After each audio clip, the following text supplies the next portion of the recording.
So it's an honor for me to be chosen to give this speech. For those of you who don't know who I am Heather's little sister, Michelle. There's 12 years apart between Heather and I. And we're here today to gather for Heather and Sander's 10th wedding anniversary, although they've been together for 20 years. Let me tell you about the first time that I met Sander. I was 12 years old. I went out to California with my parents for Heather's law school graduation.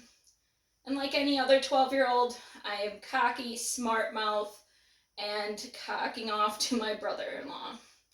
And he picks me up by the ankles and hangs me over the balcony till I'm screaming and crying hysterically, and he puts me back on safe ground. But that's just kind of the jokester, bold personality that he has. And it worked. I was no longer messing with him.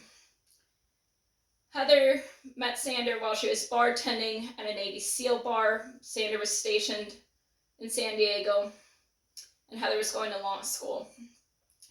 Heather called us saying she met the man she was going to marry. It was love at first sight. Sander was comfortable with the bachelor lifestyle and frankly thought my sister was too much effort at the beginning. But he fell for her intelligence and the same for her as she did. In fact, Sander was the first guy that could beat her at Jeopardy. And they lived in Washington for 5 years. And Heather was miserable because it rained all the time and she was away from her family, but they were close to Sander's family.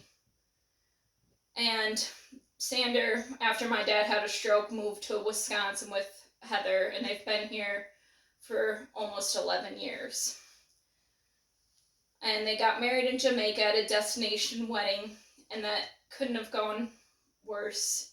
Heather shaved her arms and developed a rash, and then while in Jamaica was sick 7 out of 10 days that they were there. She got a parasite. She was miserably sick, wasn't even sure she was going to make it through the wedding ceremony, and it was raining the day of the ceremony. But it opened up. It was beautiful. Heather made it through the ceremony, and it was just perfect. Perfect weather. They got married barefoot in the sand. And I just love how they challenge each other, and I love how much love and devotion they have for each other. And they're the power couple that you want to strive for. And cheers to them and 20 more years.